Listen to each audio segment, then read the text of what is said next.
Hola, ¿qué tal? ¿Cómo estáis? Buenas tardes a todos y gracias por acompañarnos. Bueno, como estamos casi en familia, yo creo que vamos a aligerar y vamos a hacer la introducción rápida porque lo ideal, además de escuchar a estos expertos, que antes de encender el micrófono ya estábamos aquí chucu, chucu, chucu, porque hay un montón de cosas que tienen que ver con vivienda y es el temazo del momento, yo creo que es el gran tema de esta legislatura y más allá, o por lo menos uno de los grandes temas.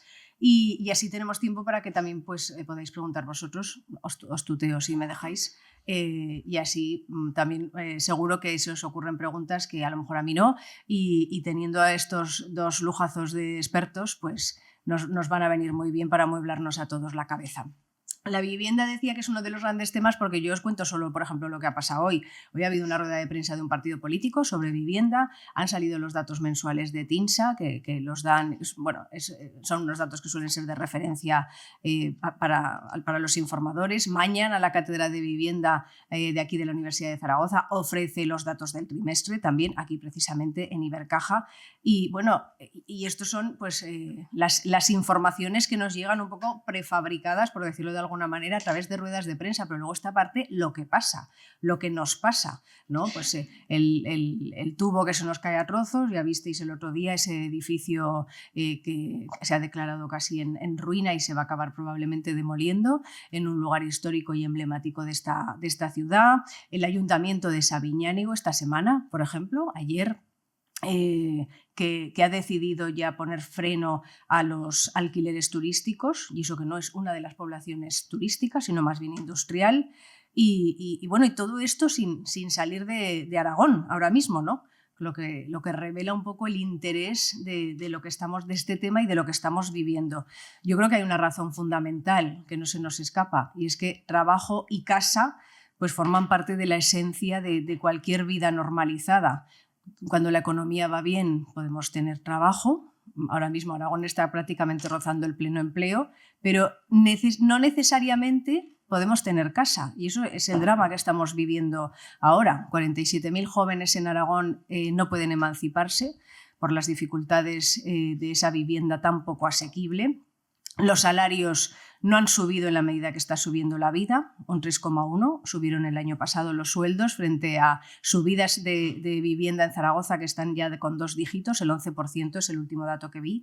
En fin, al final nos tropezamos también con trabajadores precarios que ni con empleo pueden acceder ya no solamente a comprarse una casa, sino ahora lo más complicado parece ser que es encima el alquiler, incluso alquilarla, ¿no? Las hipotecas ya no se dan como antes, a todos y por todo, y al final pues todo acaba siendo una pescadilla que se muerde la cola, y en vez de sumar pues todo acaba restando, ¿no? El resultado, pues que falta vivienda asequible, que los propietarios que la tienen se quejan de la inseguridad en el mercado, parece que no hay tanta inseguridad para ponerlo como piso turístico, por ejemplo, y al final, pues bueno, el consumidor o el ciudadano que ve como uno de los derechos constitucionales, que se supone que es la vivienda, no puede acceder a ella, y en medio la política, enfrentada, para variar, ¿no? Enfrentada, polarizada, con leyes que no se entienden, o directamente gobiernos insumisos. Nosotros en Aragón, por ejemplo, el gobierno ha decidido no cumplir la ley estatal de vivienda porque no está de acuerdo.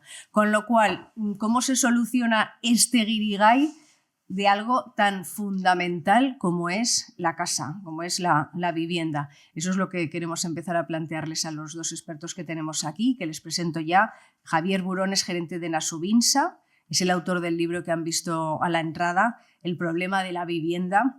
Es experto en materia de suelo, de vivienda, de cohesión territorial. Has trabajado en el Gobierno de Navarra, ha sido viceconsejero también de vivienda del Gobierno vasco, gerente de vivienda en el Ayuntamiento de Barcelona.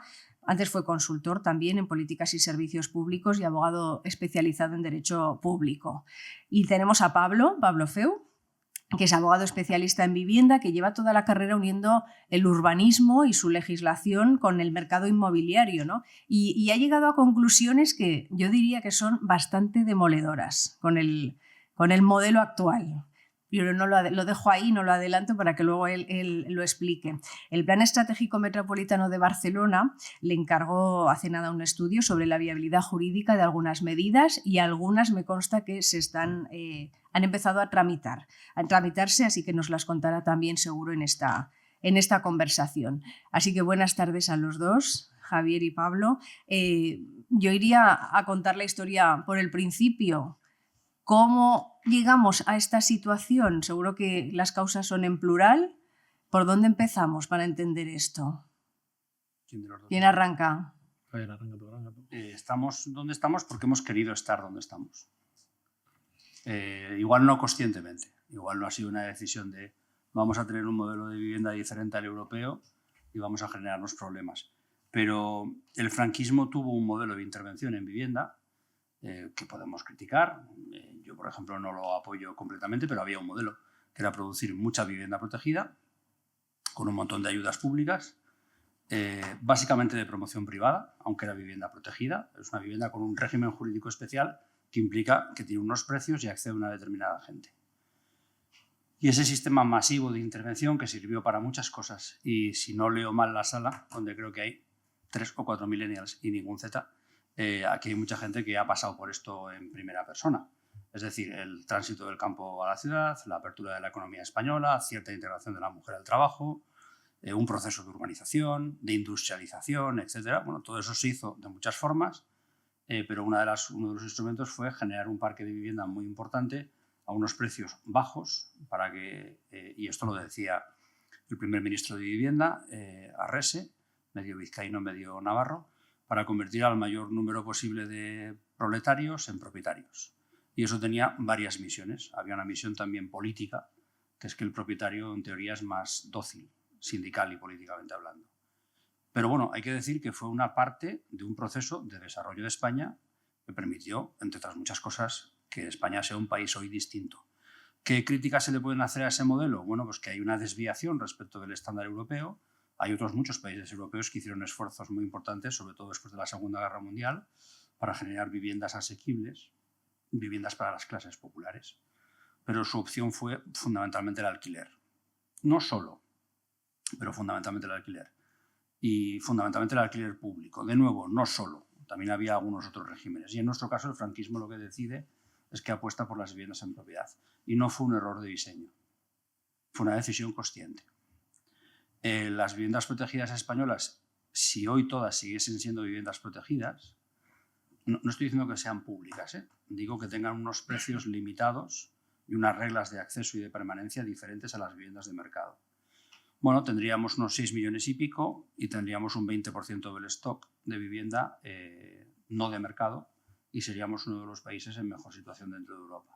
No de los que mejor, hay países que están en el 30%, pero estaríamos muy arriba. Lo que pasa es que el modelo que se decidió es que esas viviendas se descalificaban, y la descalificación tuvo muchísimo apoyo. Tuvo apoyo popular de la gente que compraba una vivienda no de mercado y después acababa teniendo una vivienda de mercado y podía hacer su pequeño pelotacillo si es que era menester.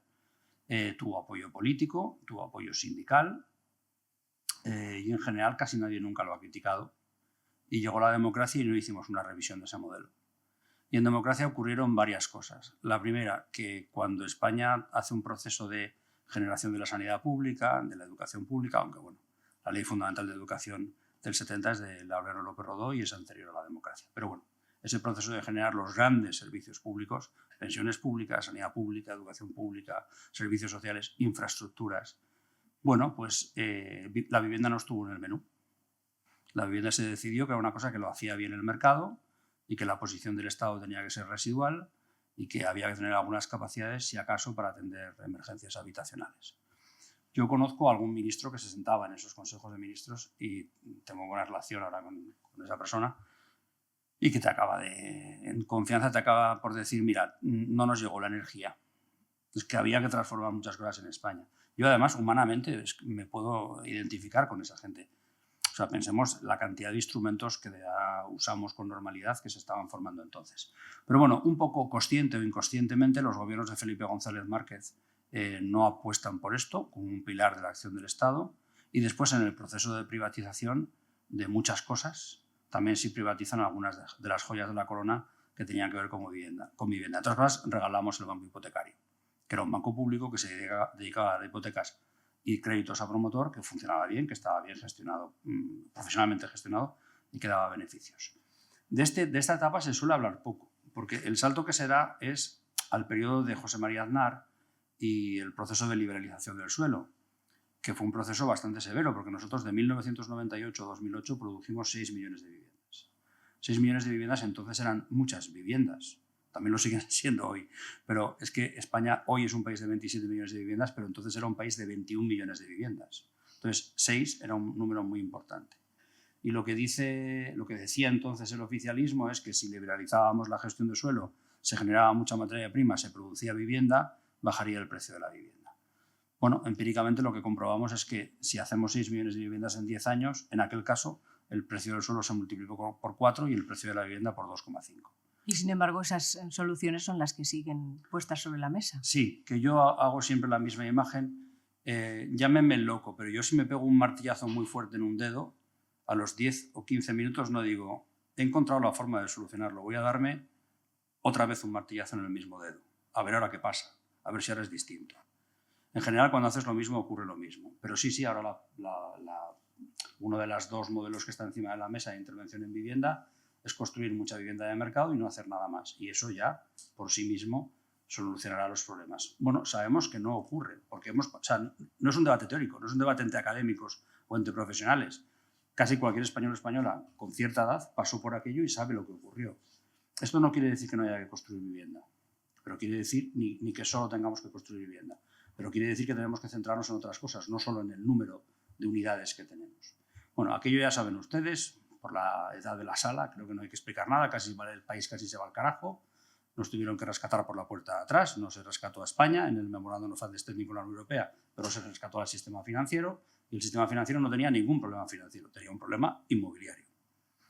Y nos pilla, bueno, después viene el austericidio, que es que nos imponen unas políticas de ajuste muy duro por las locuras que habíamos cometido, un austericidio que no es simétrico, no lo pagamos igual todas las personas, dependía de la posición en la que estuvieses, sufrieron mucho más la gente de abajo.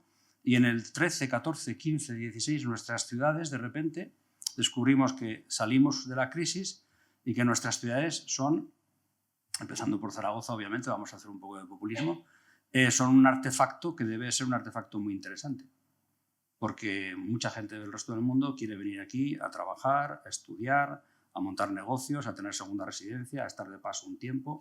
Entonces, nos pillan muy débiles, sin servicios públicos de vivienda, muy desmontados, porque en el periodo de recorte de servicios públicos, uno de los servicios públicos que era muy débil ya, pero que sufrió más de todos ellos, fue el de vivienda, nos laminaron, estamos aquí algunos del sector, y con ese nivel de debilidad nuestras ciudades son muy atractivas y viene mucha gente. Y mucha de esa gente tiene una capacidad adquisitiva superior a la media local y muchos de los propietarios de viviendas, y dejo ahí el asunto, ya me meteré en líos después, muchos de esos propietarios de vivienda son gente de determinada edad. O sea, la propiedad inmobiliaria está mucho más concentrada en gente que tiene, bueno, yo tengo 55, vamos a ser generosos, de mi edad para arriba. Y esa gente lo que dice es, bueno, hay un momento en el que le puede sacar bastante rentabilidad a los inmuebles, con bajo riesgo, porque hay muchas demandas distintas, la demanda endógena y las demandas exógenas, y empieza un proceso de especulación que cuando es grave genera reacciones políticas. Y las reacciones políticas en un sitio son de mayor o menor intensidad, y ahora lo que estamos es básicamente, yo creo, con un problema sobrediagnosticado. O sea, ¿qué pasa? Creo que está bastante claro.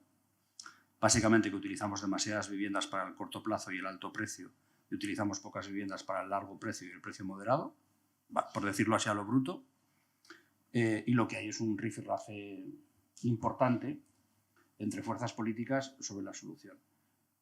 Y acabo con lo que he dicho al principio. Estamos aquí porque hemos querido estar aquí. No quisimos generar un servicio público de vivienda y no quisimos copiar el estándar europeo, que es intervenir en muchas cosas, pero sobre todo a través de alquileres a largo plazo y asequibles. Y ahora va a ser complicado. Este es el panorama y de ahí venimos, y ahora, entre medio de todo esto, de este también choque político. Tiene una frase, Javier, que dice: el felipismo inmobiliario ha muerto, pero el aznarismo sigue vivo. Yo creo que lo acaba de explicar, ¿no?, perfectamente. Pero en medio de todo esto, el urbanismo, que es algo básico en las ciudades, que es lo que les hace tener una determinada personalidad, les hace poder respirar, les hace poder circular, vivir, en definitiva, hasta cuidar, si se hace bien a las personas, ha sufrido mucho con todo esto. Pablo. Sí, el urbanismo ha sufrido y el urbanismo no está adaptado a las nuevas realidades de nuestras ciudades. El urbanismo, poca gente lo sabe, pero el urbanismo como disciplina jurídica se inventó en los años 50 y se inventó como mecanismo para frenar la especulación. Lo que ocurre es que eso se ha pervertido y de ser un mecanismo pensado para acabar con la especulación se fue convirtiendo en un mecanismo para fomentarla. Porque bueno, se han recalificado suelos simplemente para el negocio de esos propietarios de suelo, recalificaciones de estadios de fútbol, muchas concejalías de vivienda, muchos departamentos de vivienda se han convertido en sucursales de promotoras y constructoras para hacer planeamiento ad hoc. Ad hoc en latín jurídico significa traje a medida. Y eso es una perversión. El urbanismo tiene que adaptarse urgentemente, tiene que adaptarse a la nueva realidad que estamos viviendo, porque el urbanismo nació como mecanismo de ordenación de las ciudades. Y la ordenación de las ciudades no depende de la voluntad o del interés de uno, y menos si ese uno es particular. El modelo de ordenación de una ciudad depende del interés general. Siempre. Esto es, no es que lo diga yo, no es que lo digan otros académicos, es que es una cuestión legal. O sea, la ley de bases del Estado que regula el urbanismo establece en su artículo 4, es un artículo muy poco leído, dice que la función pública, que el urbanismo es una función pública indelegable. Y un artículo anterior, el artículo 3, dice que el modelo de ordenación de las ciudades ha de ser sostenible. Y cuando dice sostenible, lo define.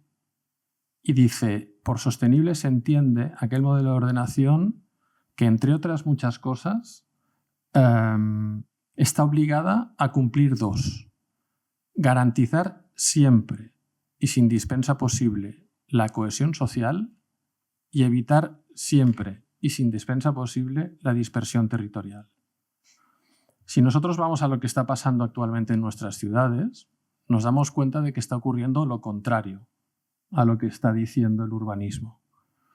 Porque, por lo que explicaba Javier y por otros factores que yo he podido concluir a través de la observación, y es que en España se produce una circunstancia a partir del año 2007 muy relevante. Es la crisis financiera. La crisis financiera lo que provoca es un aprendizaje de las entidades bancarias que dicen esto a mí no me vuelve a pasar. Y el esto a mí no me vuelve a pasar significa que se endurecen inmediatamente las condiciones de acceso a los créditos hipotecarios. Se les está diciendo a la población que si quieren comprar una vivienda, esa vivienda han de tener el 20% ahorrado. Si no, el crédito hipotecario no se concede, para evitar riesgos. ¿Qué significa eso? Que la clase media, y sobre todo la gente joven, no tiene ese 20% ahorrado. No lo tiene, pero tiene que acceder a una vivienda. ¿Cómo lo hace? De la otra manera posible. Se va al mercado de alquiler. Por tanto, hay una traslación masiva de los candidatos de compra al mercado de alquiler. Y aquí se implementa una regla económica, la ley de la oferta y la demanda. Es decir, bueno, de repente los propietarios de viviendas se dan cuenta de que tienen una demanda que ha crecido de golpe. Con lo cual dicen, bueno, pues vamos a subir los precios, a ver hasta dónde están dispuestos a pagar esta gente. Entonces, hay otra regla de mercado. Ya es triste que un abogado hable de economía, esto no va a acabar bien, pero vamos a intentarlo. Hay otra regla de mercado que dice que los precios se estancan cuando alguien se planta y ante un determinado producto decide que ya no paga más. Entonces, si yo tengo 1 kilo de tomates, yo decido que pago hasta 1 euro. Pero si quieren que pague 1 euro con 20 céntimos por 1 kilo de tomates, digo, no lo compro. Y tienes 2 opciones. O pierdes la producción o bajas el precio. Si bajas el precio, te los compraré. Si no, perderás los tomates. Con la vivienda, en el contexto en el que vivimos en la última década, es muy difícil paralizar, estancar los precios. Porque al habitante habitual, el que busca la vivienda permanente, que antes era candidato a comprar y ahora es candidato a alquilar, se le han unido otros competidores en el mundo global en el que vivimos. Hay una revolución digital que nos está diciendo que ya no hace falta vivir donde trabajamos. Y hay gente con poder adquisitivo alto que vive en Berlín y que está hasta las narices de que a las 2 de la tarde en Berlín en diciembre sea de noche.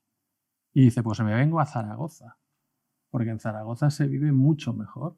Hay más luz y encima hay más fiesta. No es el mejor ejemplo de clima mediterráneo. No es clima mediterráneo, pero... Alguno ha venido de Berlín, además, y tiene un restaurante, por cierto, que le funciona muy bien. Entonces, al habitante local se le está uniendo un competidor con mayor poder adquisitivo. A eso se le une otra variable y es que estamos más cerca todos porque se han abaratado y se siguen abaratando los transportes. O sea, hay más trenes de alta velocidad, hay más vuelos de bajo coste, con lo cual hay gente que puede venir, hace turismo y se va. Pero claro, yo si tengo una vivienda que poner en alquiler y lo pongo a quien viene pocas veces pero deja mucho dinero, pues me acaba pagando 4.000 euros al mes o 2.000 euros al mes y un habitante local solo está dispuesto a pagarme 800. Entonces, todo esto está incrementando, como solamente puedo alquilar porque ya es muy difícil comprar, la clase media está trasladándose al alquiler y el habitante local no tiene capacidad de estabilización de precio. Pues, ¿qué ocurre? Que el modelo de ordenación de las ciudades se transforma. Lo elige el mercado. El mercado está diciendo de los tres que venís y queréis alquilar, voy a elegir el que más paga. Y el que más paga no necesariamente es el que tiene la renta más baja o el que tiene la renta media, sino el que la tiene más alta. Con lo cual se está homogeneizando las ciudades. Y el que la tiene más baja tiene que irse más lejos de su centro de producción. Se tiene que ir al extrarradio o a veces mucho más lejos.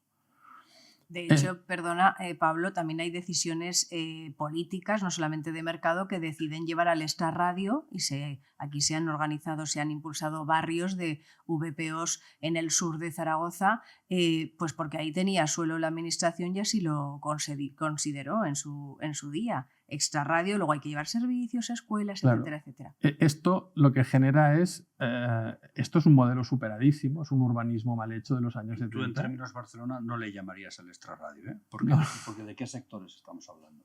Valdespartera, Arcosur. No le llamarías el extrarradio. 13 minutos le llamarías Zaragoza Metropolitana. Ya. Bueno. Claro, pero cada uno tiene sus dimensiones. Sí. Entonces. Y nuestra imagen cultural también de las cosas. Todas estas cuestiones lo que están haciendo es que el urbanismo esté perdiendo pie. El urbanismo ya no está regulando las ciudades en función de las necesidades de la gente, sino en función de las necesidades impuestas por el mercado inmobiliario. Y eso es peligroso. Eso es muy peligroso. Porque genera situaciones que la ley no permite. Descohesión social, porque solamente se deja el buen suelo o la buena zona o la buena vivienda a las rentas más altas, Y el otro es el que el mercado decide dónde han de vivir las rentas medias o las más bajas.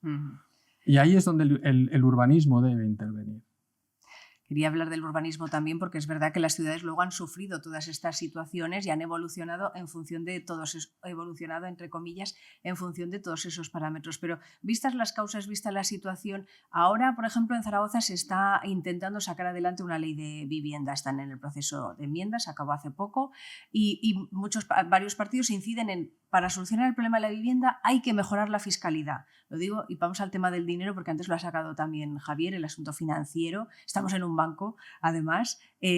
La fiscalidad, bajar impuestos, ¿mejoraría esto realmente? ¿Es una de las palancas, como se dice ahora, para cambiar la situación o no? ¿Qué impuestos y a quién?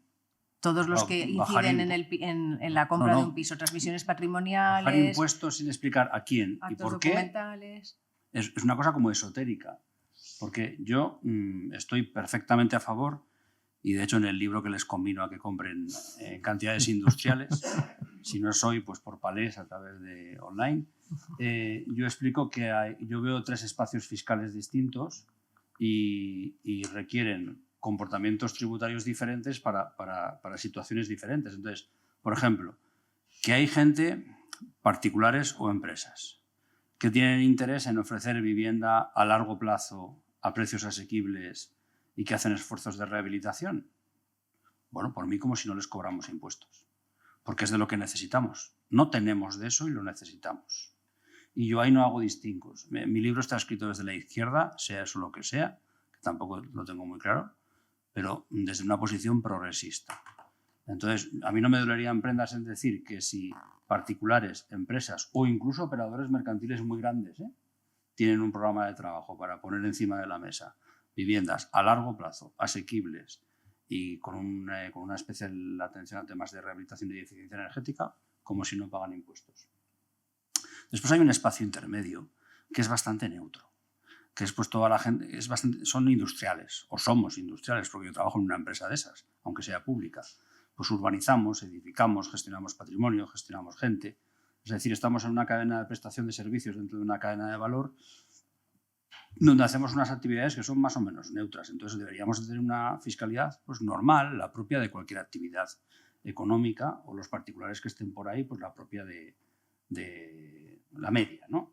Y después hay un espacio de gente que lo que quiere es rotar mucho el capital, alquilar o vender a precios muy caros, cambiar constantemente de manos los paquetes de activos y que su negocio no es el negocio de la vivienda ni el del urbanismo. Su negocio es un negocio financiero, es un negocio de cambiar dinero de manos y moverlo rápidamente. Bueno, pues a esos hay que freírlos a impuestos. ¿Por qué? Porque yo tengo un a priori ideológico y al ser de izquierdas tengo odio de clase. No, porque le hacen daño a nuestras ciudades y porque además no son buenos para nuestra economía, porque si alguien dice voy a invertir 1.000 millones de euros en baterías de coche eléctrico, no es lo mismo que decir voy a invertir 1.000 millones de euros en calentar activos inmobiliarios hasta destrozar un par de barrios o 3 de una ciudad. Entonces, bueno, esto no es un debate moral, por lo menos yo no lo enfoco como un debate moral. Hay comportamientos que tienen consecuencias. Hay consecuencias deseadas y consecuencias no deseables. Y hay gente que hace cosas que al interés general nos viene bien y hay cosas que nos vienen mal. ¿Se pueden gobernar desde el urbanismo? Es muy importante porque es el origen de todo. Es la atribución de usos al suelo y al vuelo. Es el instrumento que sirve para decir en nuestras ciudades o en nuestros entornos metropolitanos los usos atribuidos son estos. Pero después hay otros muchos instrumentos. Claro, la fiscalidad está como al final. Ahora, si esto es una cosa tontorrona para gente de 7 años de edad mental, o sea, no, es que si bajas los impuestos bajará el precio. No, hombre, si bajas los impuestos sin más, aumentará la tasa de acumulación del capital y todavía habrá gente que tendrá más dificultades. Es bastante evidente, no creo que haya que falta decirlo. Entonces, lo que hay que pedirle a la izquierda es que no piense que cualquier rebaja impositiva en materia de vivienda es de derechas, y a la derecha que nos trate como gente mayor de edad y que explique a quién se le baja impuestos, para qué. Hay una situación ahora que es muy difícil de explicar. Una persona, por alquilar una vivienda a cualquier precio, a cualquier plazo, la mitad de sus ingresos no tributan. Yo ahora quiero que piensen ustedes aunque tenemos jubilados y jubiladas en la sala, pero que piensen ustedes durante su vida laboral pasada o la presente, que a ustedes Hacienda le dijese todos los años, oye, de la mitad que has ganado, no quiero ni saber nada. Te voy a aplicar los impuestos sobre la otra mitad, porque es que trabajar es bueno. El trabajo bueno, no voy a hacer el beat de, ¿cómo es el cómico catalán? El trabajo dignifica, el trabajo ennoblece. Bueno, hay un cómico catalán que tiene un bloquecito muy famoso. Pero es que con el alquiler hacemos eso. Es que como alquilar es bueno, porque es que necesitamos alquiler. Entonces cualquier alquiler es bueno. Y entonces la mitad de tus ingresos no quiero ni verlos. Pero claro, si alguien alquila un piso a 3.000 pavos y gana 36.000 euros al año y ya lo tiene pagado, tiene casi 36.000 euros al año de facturación neta, porque tampoco tiene muchos gastos. Bueno, quítale 3.000 o 4.000 euros, bien, de acuerdo. Entonces, sí, metamos de mano al debate tributario, pero entre gente mayor de edad. Que no nos falten al respeto. Porque además ya hemos visto bajadas tributarias anteriormente en el mercado inmobiliario que no se han traducido al precio. Porque es un mercado muy complicado, porque hay oferta, hay demanda, hay particulares, hay empresas, hay fondos, hay demanda interna, hay demanda externa, hay ciudades en crecimiento, hay ciudades no tan en crecimiento, hay ciudades muy turísticas, hay ciudades que no, hay áreas industriales. Entonces, como es una cosa muy complicada, que se esfuercen un poco. O sea, es como lo de decir, no, si se construye vivienda baja el precio. A ver, esfuérzate un poco más, porque ya hicimos 6 millones de viviendas y no bajó el precio, ocurrió lo contrario. Da el siguiente paso mental. Igual es que lo que necesitamos es vivienda asequible. Venga, da un paso más. Igual es que todo no tiene por qué ser por construcción, por obra nueva. Igual las viviendas también se pueden comprar, se pueden rehabilitar, se pueden movilizar. Venga, da un paso más. Todas las viviendas protegidas no tienen por qué ser sociales y gestionadas por la administración. Puede haber un entorno de colaboración público-privada. Esto a la derecha le interesa mucho. Y entonces lo siguiente que hay que decir, a ver, defíneme colaboración público-privada. No, regalar suelo, regalar subvenciones y que todos los beneficios se los quede el inversor privado. No, eso no es colaboración público-privada. Eso es otra cosa y entonces se explica y aquí si tiene mayoría electoral, legítimamente se hará, eso no pasa nada. Colaboración público-privada es, decían los romanos, vamos a latinajos, nuestros de la carrera, do ut des, quid pro quo. Bueno, pues tú das para que te den y tú das esperando recibir en proporción. Bueno, pues necesitamos muchos matices en el debate. La brocha gorda, o sea, no vale.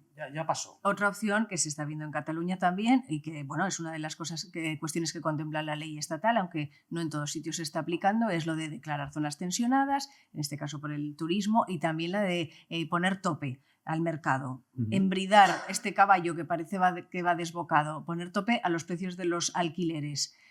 Hay quien dice que no funciona, estamos viendo que sí que han bajado los precios, pero por contra aseguran algunos expertos que eso está provocando que haya menos oferta, con lo cual si hay menos pisos, aunque sean más baratos, pues como que no sirve. ¿Realmente qué está pasando en Cataluña con esta medida? Bueno, las zonas residenciales, las zonas de mercado residencial tensionado son una zona de protección.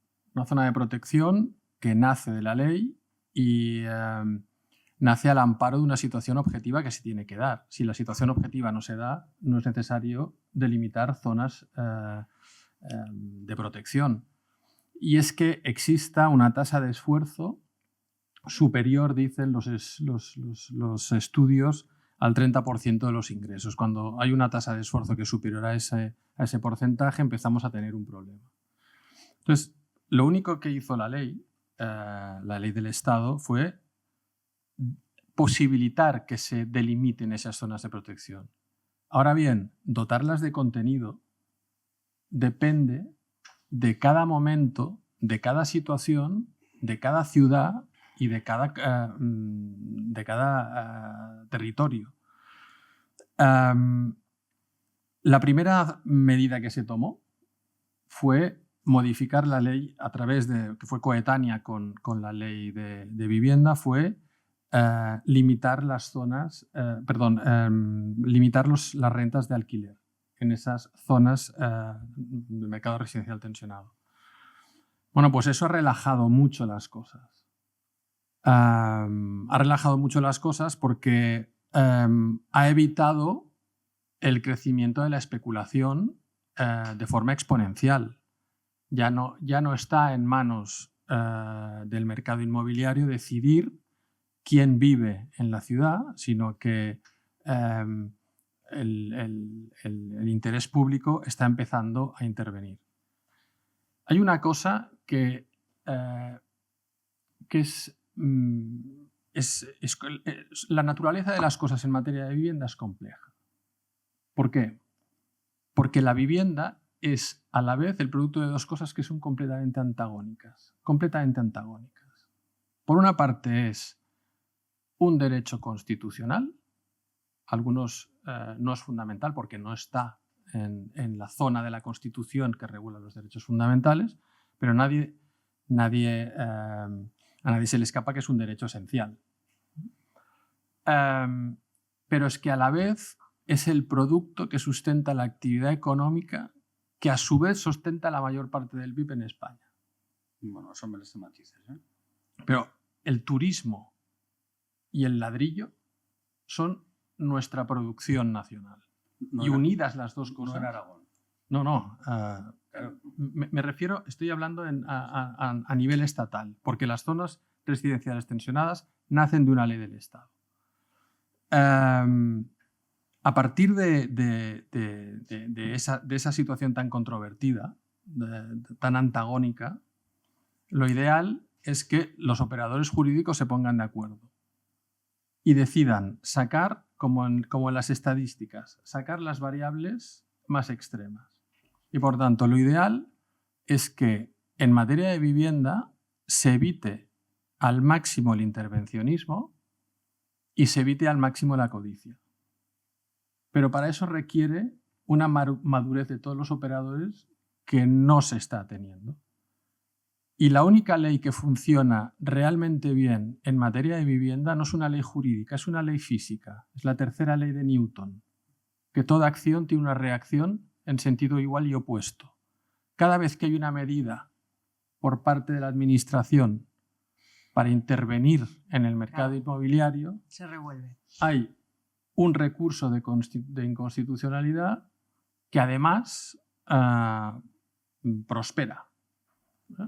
Entonces, ante esa falta de madurez, yo creo que lo que hay que hacer es regular eliminando los extremos. Y muchas veces regular eliminando los extremos significa leer lo que ya tenemos. Me preguntabas por las zonas de mercado residencial tensionado, ¿cómo están funcionando las limitaciones de alquiler? Pues están funcionando bien en las ciudades en las que esa tensión entre la búsqueda del lucro, del mayor lucro y la búsqueda del mayor amparo, que es la consideración del derecho de la vivienda como un derecho esencial, o bien confrontado con la vivienda como un activo financiero, cuanto más colisiona eso, más está funcionando. Hay otras ciudades en que no hay una colisión tan clara y, por tanto, no funcionará tan bien o no será tan evidente. Hay una propuesta que yo lanzo y que ya se ha lanzado al Estado, el Estado la está madurando y me parece que yo puedo aparecer asesinado en una cuneta en cualquier momento. Una casa, una familia. Mucho peor. No, eso es algo más complejo. Esa medida antiespeculación a la que te refieres viene de una zona muy compleja que es la ciudad de Barcelona, que es una ciudad extraordinariamente tensionada, o Madrid, que es una ciudad extraordinariamente tensionada. Las medidas antiespeculación en materia de alquiler se están llevando a cabo y ahora se está trabajando, se está pensando en ese coto de protección que son las zonas de mercado residencial tensionado, también establecer medidas limitativas en cuanto a la compra, en cuanto al el otro mecanismo de acceso, que no es el alquiler, sino que es la compra. Y son medidas acotadas en el tiempo y en el espacio, porque las zonas residenciales tensionadas tienen una duración de 3 años y se trata de limitar las adquisiciones de vivienda solamente para que se viva en ellas. No adquirir viviendas en paquetes para ponerlas en alquiler y subir los precios. Eso está, Si queréis luego lo explico con mayor detenimiento, pero a lo que voy es, claro, cuando todas las medidas de protección pivotan sobre la condición básica necesaria de generar una zona residencial de mercado tensionado, hay quien dice, pues yo en mi ciudad no voy a crear una zona de mercado residencial tensionado porque así evito que me entren todas estas medidas que ponen coto a la especulación. Y por tanto, como yo soy más liberal que otra cosa, pues pero es que aquí no adopto estas medidas. sois los dos abogados, con lo cual aquí colisionan Ya no ejerzo. dos derechos. Pero lo eres igual, esto es como cuando... Exacto, sí, te mueres así, ya, como los periodistas. Entonces, aquí se habla mucho también del derecho a la vivienda, que es constitucional, pero que realmente no está el derecho. También se habla mucho del derecho a la propiedad y a veces se chocan o hacen que choquen, ¿no? Porque se habla mucho de este derecho, del miedo que hay o la inseguridad que tiene el propietario a la hora de sacar en alquiler su vivienda, porque te pueden venir una familia, luego declararse vulnerable y ya no te paga, porque te pueden ocupar la vivienda, porque bueno, 1.000 millones de cosas. Quiero decir, ¿cómo se gestiona esto? Yo voy a compartir ahora? Unos datos con ustedes. Son datos fríos, sencillos. En España hay 564 viviendas por cada 1.000 habitantes. ¿Eso qué es? ¿Mucho o poco? De los países que más de Europa. Es decir, que viviendas tenemos. Otra cosa es a qué las dedicamos. Insisto, no es un problema moral. Tampoco es un problema individual, es un problema colectivo. Entonces, lo de que no tenemos viviendas, bueno, automáticamente mucha gente traduce que yo diga esto con está en contra de construir, solo quiere que haya iniciativa pública. No, solo he dicho que hay muchas viviendas, no he dicho nada más. Punto número 1. Punto número 2. El 97% de las viviendas están en manos de particulares o empresas, manos privadas. Y un poquito más de un 3% en manos públicas o parapúblicas. Y esto es una anomalía. En los países europeos con los que habitualmente nos comparamos, economías avanzadas, ese porcentaje de viviendas en manos de operadores públicos o parapúblicos o que colaboran con lo público es mucho mayor. Después tenemos un 75% de viviendas en propiedad y un 25% de viviendas en alquiler. Y en esta sala estamos unos cuantos que vivíamos en 1998-99 en España, cuando el porcentaje era el 10%. O sea, ha crecido el stock de alquiler del 10% al 25%. Se ha multiplicado por 2,5. A mí me tienen que explicar cómo eso se puede hacer en un contexto de inseguridad jurídica. Y en un negocio que es absolutamente no rentable porque es imposible con todos los problemas que hay. Bueno, pues resulta que debe de ser posible porque ha crecido mucho. Con lo cual estás diciendo que es un mantra deliberado y alimentado. Estoy dando datos y aquí hay gente madura que ella misma procesa los datos y no hace falta decirles más. Después, yo cuando acabé la carrera y me emancipé, y era una experiencia bastante habitual, yo soy del 70, de 1970. En mi época era una experiencia bastante normal, pues acababas la carrera, porque muchos estudiábamos carreras, no todos, pero muchos. Tenías tu primer trabajo, regulero, no sé qué, tu segundo trabajo un poquito mejor, y en ese momento el mercado te ofrecía hipotecas y comprabas vivienda, no vivienda protegida. Eso es una experiencia de gente mucho más mayor que yo, en abundancia, quiero decir, con la excepción de algunas comunidades autónomas. Éramos los principales suscriptores de hipotecas de España, los jóvenes, porque lo que hacíamos era la hipoteca para el primer acceso. Y una situación bastante normal en su día era 2/3 partes de las compraventas de vivienda eran de personas formando familias y en primer acceso, y 1/3 parte de gente que cambiaba de vivienda. Ya tenía una vivienda y se iba a otra. Insisto, no es un problema moral, son dos cosas igual de buenas. Lo que pasa es que si no atiendes a la gente que quiere formar hogares y quiere tener la primera vivienda, tenemos un problema social, económico, etcétera, etcétera, etcétera. Bueno, ahora se ha invertido. Ahora tenemos 2/3 partes de las compras para el cambio de vivienda y 1/3 parte de las compras para primer acceso. Y en mi época, cuando yo me emancipé, era bastante raro comprarse una vivienda sin hipoteca. Ahora no tengo estadísticas a mano, pero estoy seguro que el 80-85% de las compras se hacían con algún tipo de financiación y se firmaba una hipoteca. Ahora, más del 55% de las compras se hacen a tocateja. Entonces, ¿esto qué describe? Un mercado en el que no hay operaciones, en el que hay miedo, en el que no hay negocios y no hay actos jurídicos. No, este es un mercado a toda leche. Lo que pasa es que es un mercado para la demanda endógena más pudiente y para las muchísimas demandas exógenas que tenemos a los que les mola España, porque claro, también esta es otra, ¿eh? El día que algún español se jubile y diga he decidido que me voy a jubilar en Reykjavik, yo entenderé que se ha invertido la tendencia. Pero de momento lo que ocurre es que hay gente que si quiere tener una segunda base, si se quiere jubilar, si quiere montar un negocio, si quiere diversificar, no sé qué, no sé cuál, lo que está mirando es al sur europeo, que tiene un montón de ciudades súper interesantes, modernas, con buenos servicios y con buena calidad de vida. Entonces, bueno, no tenemos un mercado que no funciona. Tenemos un mercado orientado hacia donde no tiene que orientarse. Entonces, como naturalmente no lo está haciendo, pues tiene que venir el urbanismo, el derecho, la fiscalidad, etcétera, y decir, miren, vamos a intentar virar el barco. Y ahora mismo hay básicamente dos modelos encima de la mesa y desgraciadamente vamos a poder verlo. O sea, España ahora mismo es un laboratorio a cielo abierto en el que no nos van a tener que explicar el día de mañana cómo funcionan dos políticas distintas porque las vamos a ver. Madrid y otra serie de comunidades autónomas dicen que lo que hay que hacer es construir vivienda de mercado y nada más. Vamos a ver qué tal le sale.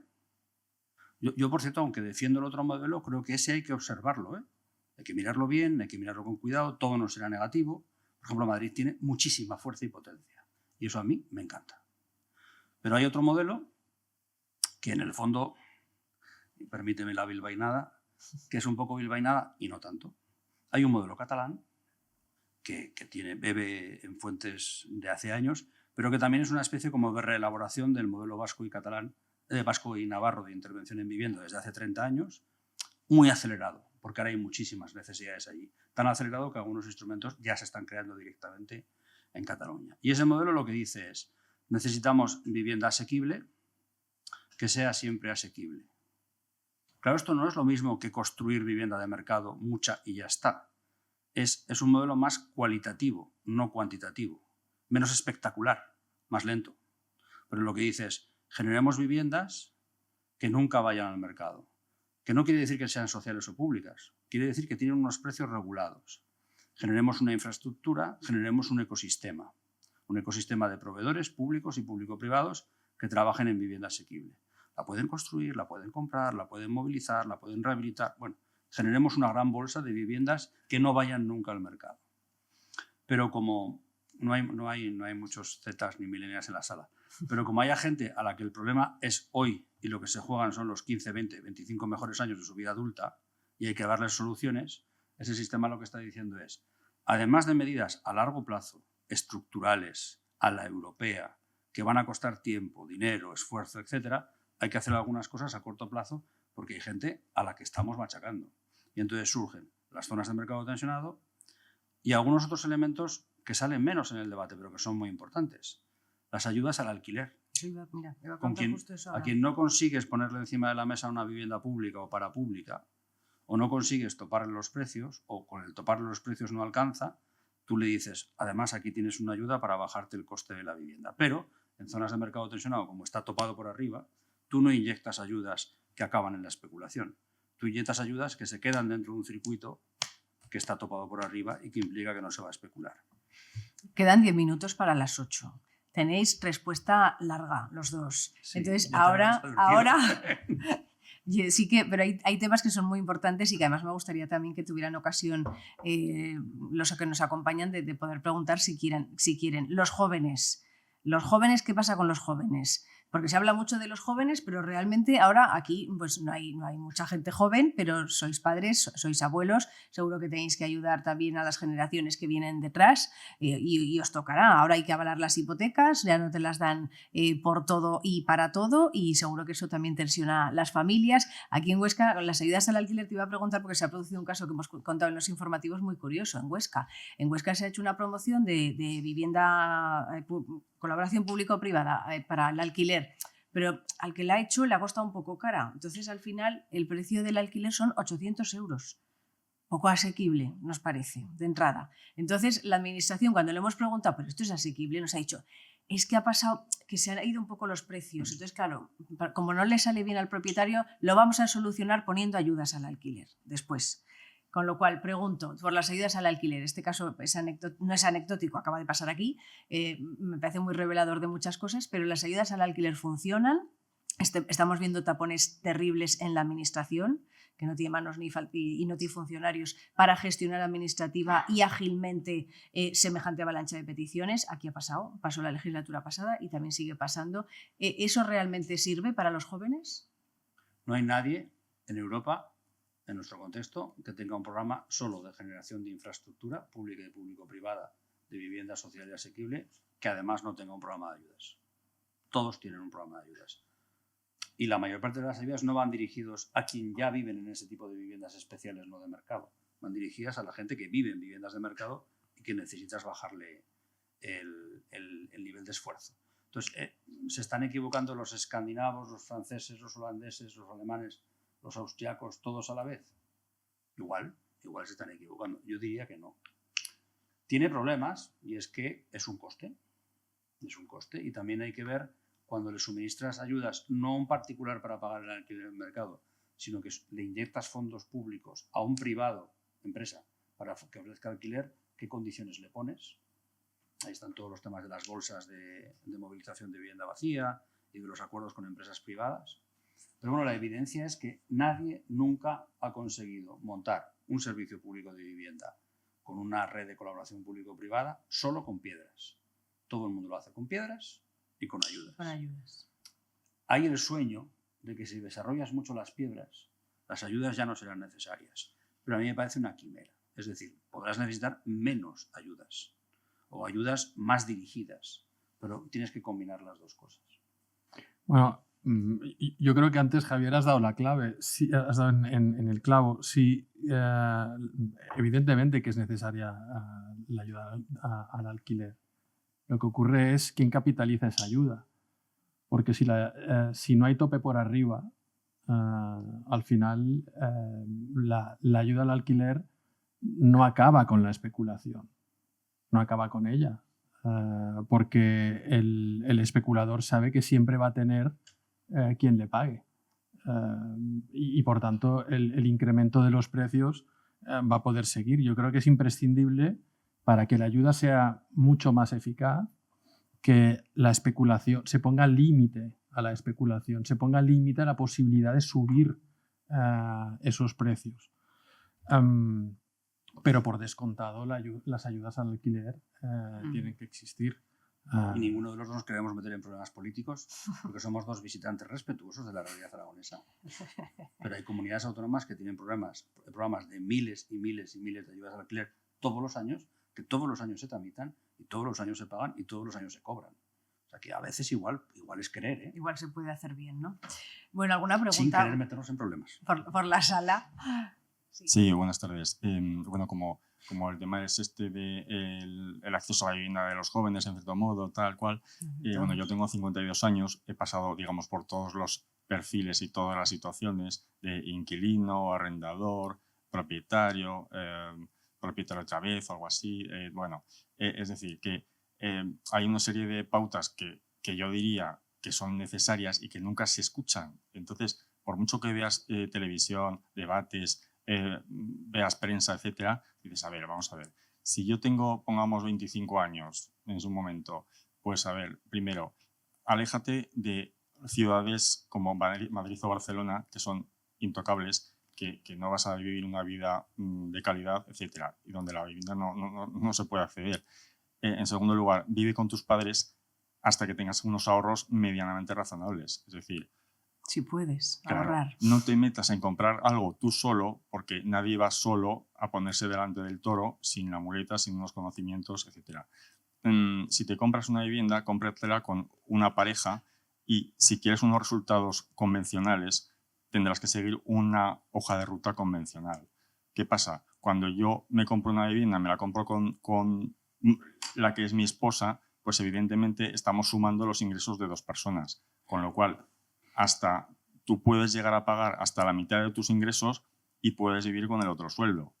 Es decir, son pequeños escalones que tienes que ir dando, o sea, ir subiéndolos, y no vas a tener esa vida idílica desde el minuto uno, evidentemente. Entonces, claro, aparte de que también tienes que pasar por esa fase de estar de inquilino y compartir piso. Es decir, si yo he vivido, pongamos, en Barcelona un año, otro año, por ejemplo, en Canarias, pues yo compartía piso con otros 2 y ¿qué pasa? Eso nos permitía acceder a unos pisos bastante majetes donde si tú pagas, por ejemplo, entre 250 y 300 euros por cabeza, ya puedes acceder a vivir en un sitio majo. Es decir, ya estoy hablando de hace 25 años aproximadamente. Claro.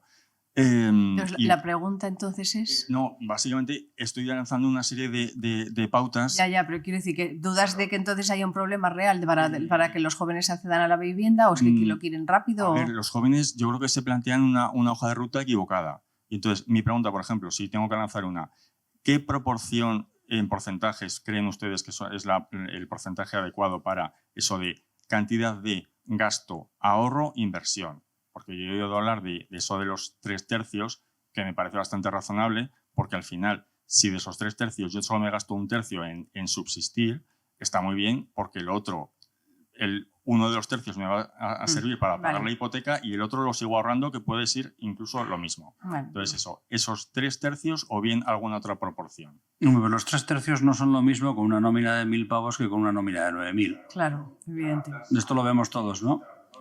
Sí, pero es que lo que ocurre ahora mismo es que los salarios habituales o los ingresos habituales de los autónomos, de gente a la que llamamos joven, yo literalmente me descojono cuando hablamos de ciertos jóvenes, claro, porque estamos diciendo que los millennials más mayores están dentro del problema como jóvenes, tienen 38 y 39 años.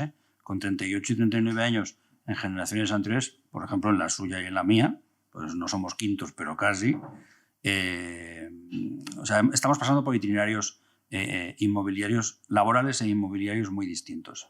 No digo que sea su hipótesis, pero si la tesis es los jóvenes son indolentes, tienen consumo hedonista y lo quieren todo ya, yo no la compro.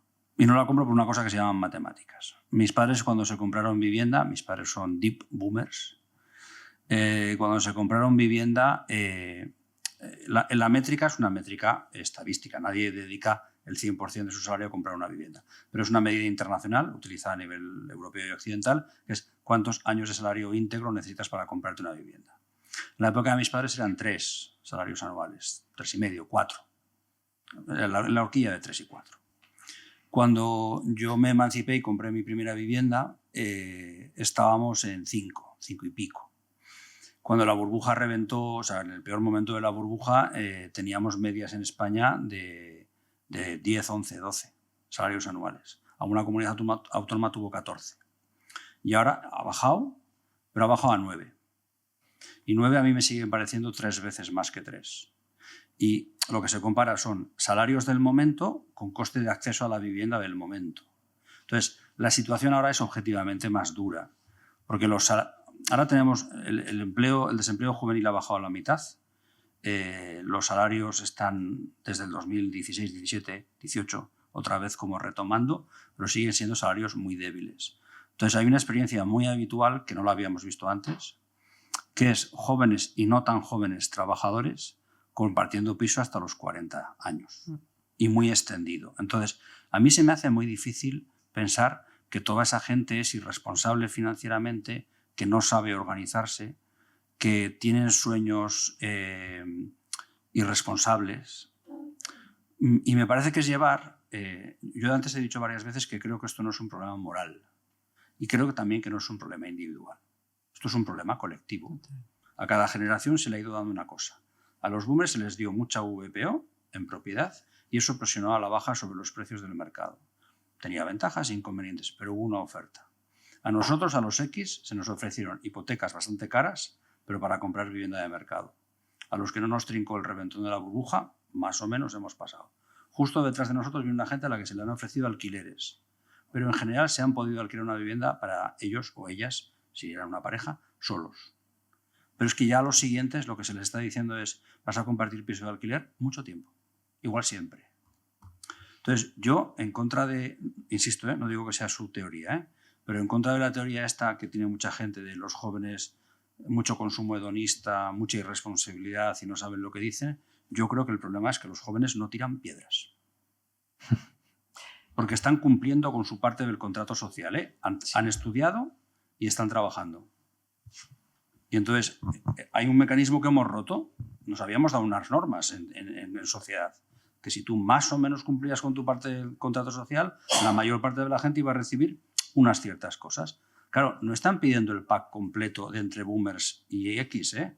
No están pidiendo primera residencia, segunda residencia, no sé qué, no sé cuál. No. Están pidiendo poder vivir en un sitio incluso de alquiler sin compartir. Está claro. Bueno, yo creo que ya son las 8:15. Yo no quiero deciros adiós sin que lancéis algún vaticinio, aunque sea sacando la bola de cristal para el futuro más inmediato. Estamos provocando otra burbuja en el futuro a corto plazo. ¿Se va a solucionar el tema de la vivienda ahora que se ha puesto por lo menos en la agenda pública y política? No paramos de hablar de ello y se supone que están adoptando medidas equivocadas o acertadas. ¿Qué va a pasar en los próximos años? ¿Cómo lo veis? Bueno, yo creo que actualmente se está moviendo ya algo. Yo creo que actualmente hemos llegado a un punto no de pinchazo a la burbuja, porque esta burbuja no hay quien la pinche. O sea, en un mundo globalizado como el que vivimos y en un mundo donde la vivienda es un activo financiero que produce rentabilidades de 2 dígitos por gente que ni siquiera nos conoce, o sea, por gente que ni siquiera ha pisado el país, por fondos de inversión franceses, israelíes, chinos, que simplemente ven en la vivienda un objeto, un activo financiero. Pues yo creo que ha llegado a un punto de inflexión y la generación Z, de la que tanto hablamos, está empezando a moverse. Se está empezando a mover en las ciudades europeas. Y creo que aquí también se está empezando a mover. ¿Por qué se está empezando a mover? Pues por una es que lo acabamos de decir ahora. Esta pregunta que hacía usted ahora ha partido de unas premisas que es que estamos dando por bueno cosas que son absolutamente insostenibles. A Barcelona no te acerques. A Madrid no te acerques. Que es donde está el trabajo, por cierto. Vive con tus padres y hasta que tengas algo ahorrado. O sea, estamos llegando a un punto en el que estamos incrementando la cota de vulnerabilidad a gente que tiene un estrato socioeconómico, que tiene todo el derecho a tenerlo, que está situado en un límite salarial de 2.000 euros. Y a esta gente se le está diciendo que ya es vulnerable, porque tiene que destinar un porcentaje altísimo que supera el 50% a un bien esencial. Y además se le está dando la idea de que no puedes protestar, porque al mercado no se le tose. Esto es el traslado. Es al revés, es precisamente al revés. O sea, el artículo 47 de la Constitución, desde hace 50 años, está diciendo que el derecho a la vivienda es un derecho esencial. Y que las autoridades lo que tienen que hacer es limitar la especulación. Es completamente al revés, no tolerar la especulación. Entonces, si se está incrementando la precarización, si se está diciendo que para vivir en las ciudades en las que uno quiere vivir, tiene que optar o bien a vivir en habitaciones o a vivir sin intimidad compartiendo viviendas con otra gente, con la que no quiero vivir, pero tengo que vivir aquí para no irme lejos. Si este es el mensaje que se está lanzando para que los fondos de inversión estén tranquilos, va a haber un movimiento, y no va a tardar mucho, de revuelta a eso, de rebelión a eso. Y yo creo que antes de llegar a eso, lo que se tiene que hacer es adoptar medidas que bajen el suflé. Simplemente tomar medidas que digan, a ver, no, vamos a leer lo que tenemos. No hace falta inventar más, no hace falta activar la tercera ley de Newton. Vamos a coger lo que ya tenemos. Y lo que ya tenemos es un artículo que dice que el derecho al acceso a la vivienda es constitucional. Otro artículo que dice que el derecho a la propiedad es constitucional. Otro artículo que dice que el derecho a la actividad económica es constitucional. Y finalmente hay un artículo que todo el mundo se ha olvidado, porque solamente el debate se ha establecido entre esos 2 artículos o entre esos 3 artículos. Si quieres más a tu papá, que es derecho a acceso a la vivienda, o a tu mamá, que es derecho a la actividad económica ilimitada. Pero es que se ha olvidado una variable, que es que hay otro artículo que es constitucional, lo que pasa que está al final, es el artículo 128, que dice que toda actividad económica está subordinada al interés general. Ahí va lo que he Toda, dicho, ahí va lo que he toda. dicho. Eso dices que está en la Constitución. Por En la ta- española. En la española, en la española. Bueno. Por tanto, si toda actividad económica está subordinada al interés general y el interés general está reventando a causa de una actividad económica, bueno será que exista una puerta que se tiene que abrir a la que se puede acceder a un campo en el que poder trabajar. Y decir, igual adoptar medidas anti-especulación limitativas del derecho de propiedad no es algo tan extraño, y menos cuando el Tribunal Constitucional hace menos de 9 meses nos acaba de decir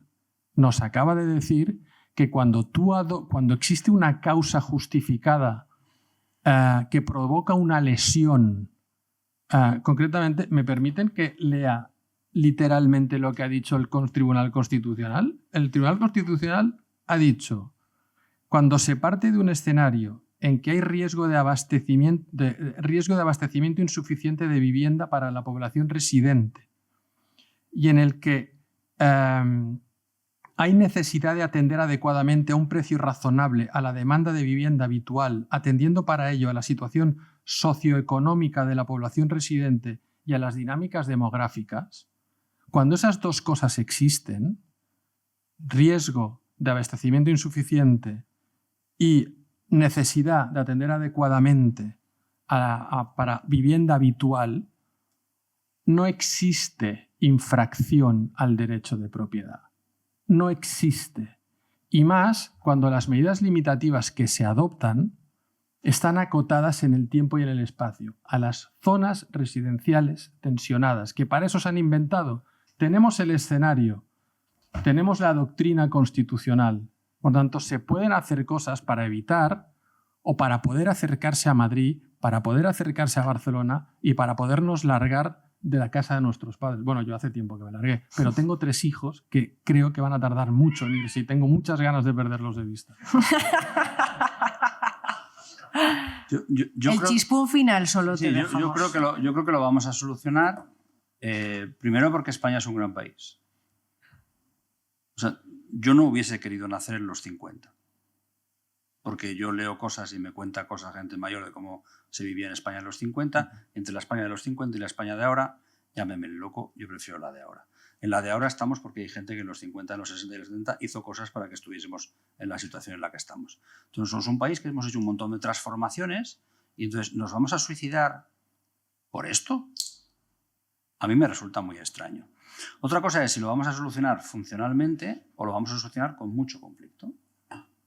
Entonces, aquí sí que es verdad que hay 2 escenarios, que es que si hubiese solo gobiernos conservadores en España, incluyendo el gobierno estatal, apretarán el acelerador en lo de producir mucha vivienda de mercado y ya está, se exacerbarán las contradicciones y habrá violencia política. Violencia no en sentido estricto de violencia, ya me entienden. Un proceso político muy conflictivo y muy trabado. Puede no ser así, bien porque no haya ese resultado político, bien porque una parte de la derecha entienda que debe de evolucionar su caja de herramientas. Pero, ¿por qué no resolvemos este problema?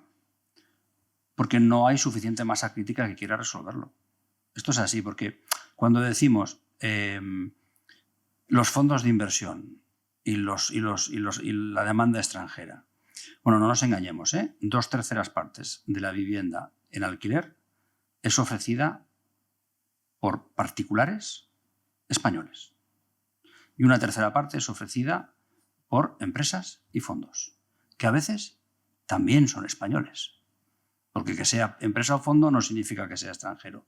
Entonces el problema es que hay una parte de la ciudadanía española que no quiere solucionar el problema porque se está lucrando de ello, consciente o inconscientemente. Entonces, ¿cuál es la solución? La solución es un diálogo que además es entre generaciones, porque, y acabamos, pero les voy a hacer un juego que estoy seguro que va a hacer que no sea el más popular al salir de esta sala, pero que creo que entenderán que no estoy desencaminado. ¿Todos los boomers son propietarios de vivienda? Todos no, pero abrumadoramente. Es muy, muy, muy habitual. De hecho, la mayor parte de los boomers tienen también segunda residencia. Los boomers son gente que tiene más de 60 años. por ejemplo, o 50 y muchos para arriba. Gente mayor. Ahora es muy difícil decir que es gente mayor, pero bueno, porque Por eso se dice como no boomer. nos morimos nunca, pues que está muy bien. Entonces, hay un grupo social que es abrumadoramente propietario. ¿Todos los boomers son arrendadores? No. Hay una parte de los boomers que arriendan viviendas, pero la mayor parte de los arrendadores y arrendadoras son boomers, o particulares o empresas. ¿Todos los arrendadores son rentistas? No, porque la diferencia es que uno alquila y ya está, y hay otro que puede vivir solo de alquilar sin trabajar, porque alquilar viviendas no es trabajar, ¿eh? Trabajar es otra cosa. Esto quiere decir que la mayor parte de los rentistas son boomers. ¿Todos los rentistas son especuladores? No. Especular es que aprietas al máximo y le sacas hasta el último céntimo y abusas y pum pum todo lo que puedes. Pero la mayor parte de los especuladores son boomers, por todas las derivadas anteriores. Entonces el debate es un debate de clase social y de intereses económicos, pero también es un debate generacional. Y lo tenemos en nuestras casas, en nuestras familias, en nuestros entornos. Esto es un tema que se tiene que resolver en las cenas de Navidad, donde tú veas que en tu familia tienes propietarios e inquilinos. Tienes rentistas y especuladores. Y tienes gente que vive compartiendo piso de alquiler ya a una edad avanzada. Y entonces, básicamente, lo que tenemos que llegar a la conclusión, por caminos jurídicos, como dice Pablo, pero al final es, miren, le tienen que bajar un tantito la rentabilidad a ciertos activos inmobiliarios. No es que vayan a perder dinero, ni dejar de ganar, pero como dicen los mexicanos, bájenle un tantito, porque eso es una condición de posibilidad para que otra gente pueda hacer un proyecto de vida. Y además, si mucha gente hace un proyecto de vida, al país le va a ir mejor. Si mucha gente no hace un proyecto de vida, al país le va a ir peor. Entonces, respondiendo a la pregunta, ¿nos vamos a suicidar? A mí me cuesta creer que nos vayamos a suicidar, aunque creo que estamos coqueteando mucho con la idea. Ahí lo dejo. Pues muchísimas gracias, Javier Burón y Pablo Feu, por habernos acompañado, también a todos vosotros por haber estado aquí esta tarde. Recuerdo que hay un libro que se llama El problema de la vivienda, que está ahí fuera y que les espera, y aquí un autor que a lo mejor hasta quiere firmar y todo. Sí, a quien quiera firmar estaré encantado, sí, claro. Ya está. Gracias. Buenas tardes. Gracias.